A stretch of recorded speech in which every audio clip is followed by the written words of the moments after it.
Hey guys, welcome to our channel. My name is Umesh सेंसवार और आज की इस वीडियो में हम बात करने वाले हैं इंग्लिश के 5 एडवांस स्ट्रक्चर्स के बारे में जो कि हमारी डेली लाइफ में यूज़ होते हैं।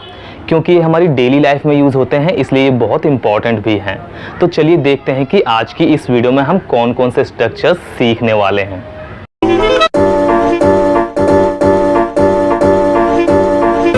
अक्सर अपनी डेली लाइफ में हमें इस तरह के सेंटेंसेस बोलने होते हैं, जैसे कि अगर मेरा बस चलता तो मैं उसे बहुत मारता, अगर मेरा बस चलता तो मैं ऐसा होने नहीं देता, वो तो उसका बस नहीं चल रहा था, अगर उसका बस चलता तो वो हमें बाहर निकाल देता, अगर तुम्हारा बस चलता तो तुम पानी भी ना पूछते। आइए देखते हैं कि इस तरह के सेंटेंसेस को इंग्लिश में कैसे बोला जाता है, मतलब कौन से स्ट्रक्चर का यूज़ किया जाता है। इस तरह के सेंटेंसेस को इंग्लिश में बोलने के लिए जिस स्ट्रक्चर का यूज़ किया जाता है वो है if I had my way. If I had my way. If I had my way. If I had my way, that's it. If I had my way का मतलब होता है अगर मेरा बस चलता या फिर अगर मेरा बस चला होता। गाइज, वे के कई मतलब होते हैं, जैसे कि रास्ता या फिर तरीका, लेकिन इस फ्रेज़ में वे का मतलब है बस। ये वाला बस नहीं, अगर मेरा बस चलता, अगर उसका बस चलता, अगर हमारा बस चलता, ये वाला बस।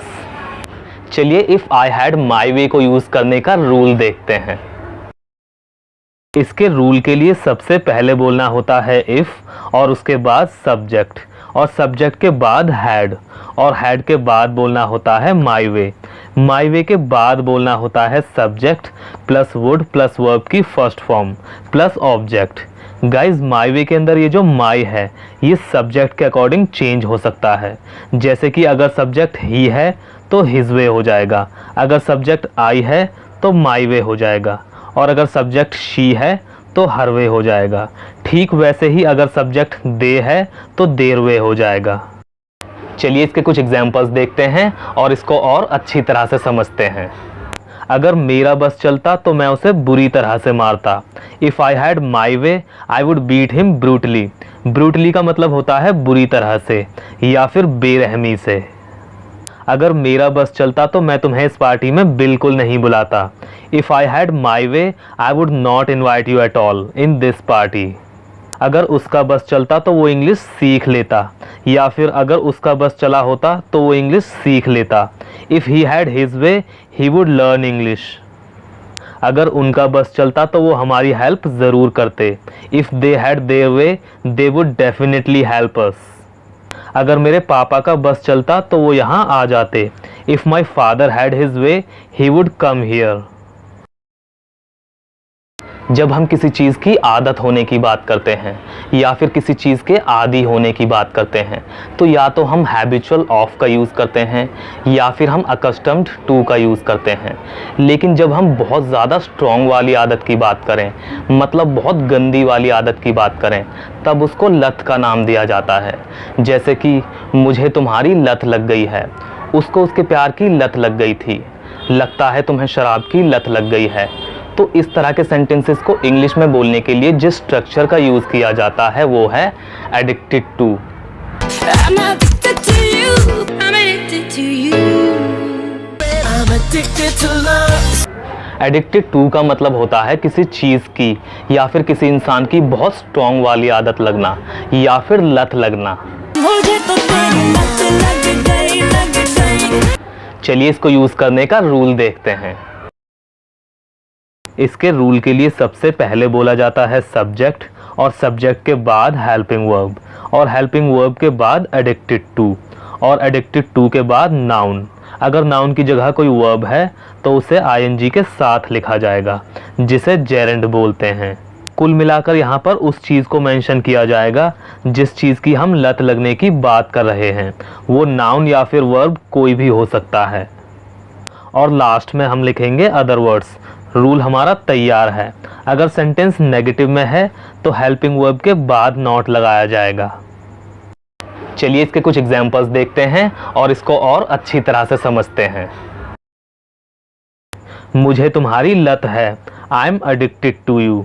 अगर हम बोले मुझे तुम्हारी लत लग गई है तो हम बोलेंगे I have addicted to you.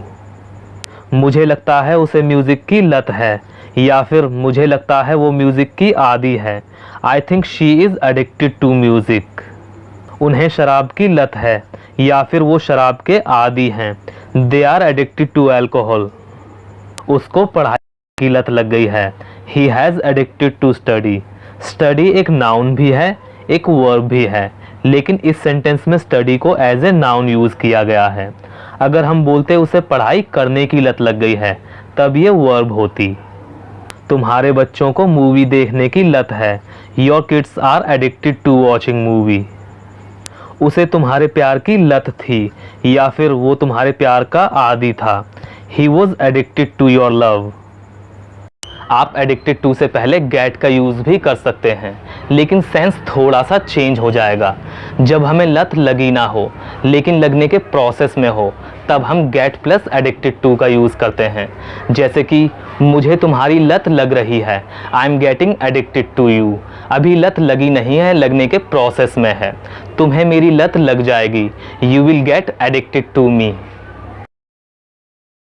कई बार जब हमसे कोई कुछ बोलता है और हम उस बात को इम्पोर्टेंस नहीं देते तो हम बोल देते हैं तो क्या हुआ या फिर तो क्या।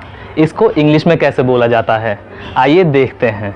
गाइस, तो क्या हुआ या फिर तो क्या, इसको इंग्लिश में बोला जाता है सो व्हाट।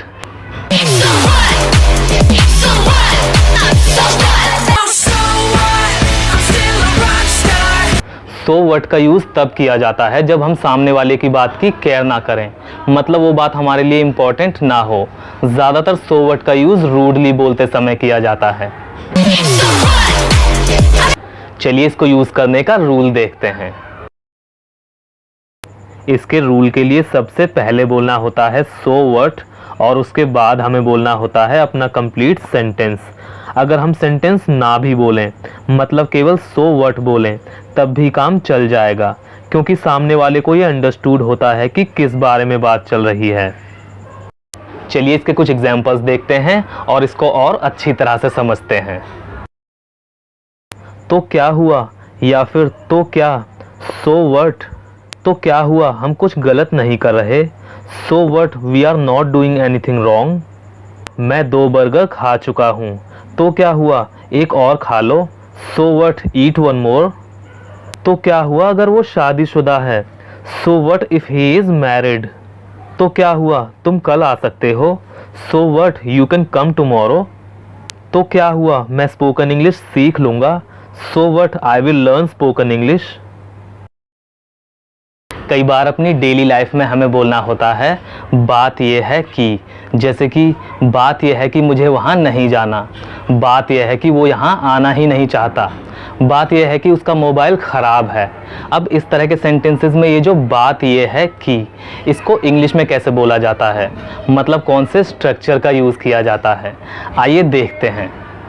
इसको इंग्लिश में बोलने के लिए जिस स्ट्रक्चर का, जिस फ्रेज का यूज़ किया जाता है वो है the thing is that. The thing is that, the thing is that, the thing is that. The thing is that का मतलब होता है बात यह है कि। आप इसकी जगह द पॉइंट इज़ दैट का यूज़ भी कर सकते हैं, ये भी काफ़ी यूज़ किया जाता है। दोनों का सेम मीनिंग है। आपको जो अच्छा लगे या फिर जो याद रहे उसका यूज़ कर सकते हैं। चलिए इसको यूज़ करने का रूल देखते हैं। इसके रूल के लिए सबसे पहले बोला जाता है द थिंग इज़ दैट या फिर द पॉइंट इज़ दैट, और उसके बाद बोला जाता है अपना कंप्लीट सेंटेंस।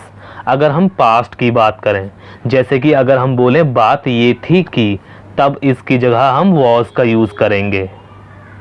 चलिए इसके कुछ एग्जाम्पल्स देखते हैं और इसको और अच्छी तरह से समझते हैं। बात यह है कि वो एक अच्छा लड़का नहीं है।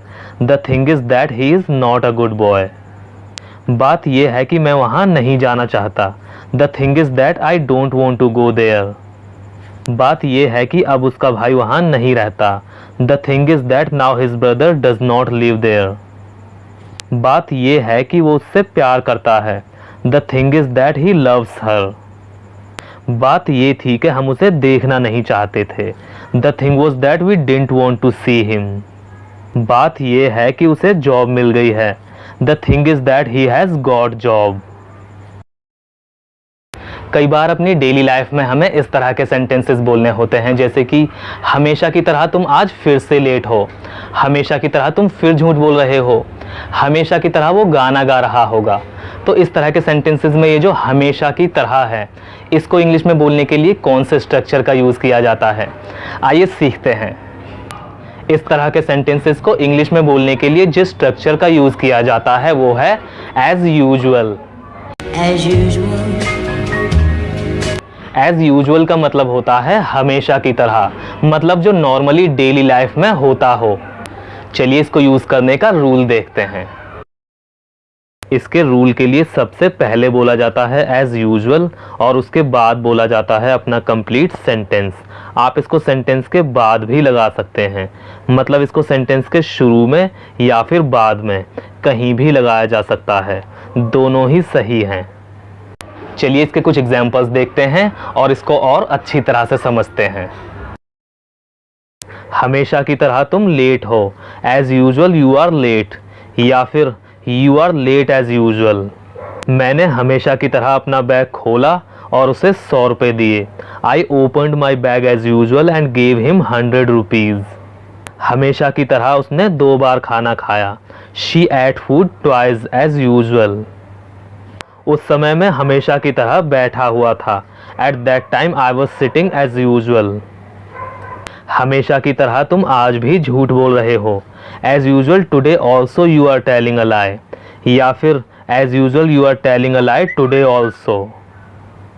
तो गाइज आज की इस वीडियो में बस इतना ही। आई होप कि आपको वीडियो पसंद आया होगा और आपको इन 5 स्ट्रक्चर्स का यूज़ अच्छे से समझ में आया होगा। अगर आपको हल्का सा भी कोई डाउट हो तो आप कमेंट करके पूछ सकते हैं। तो मिलते हैं अगली वीडियो में एक नए लेसन के साथ। Till then take care.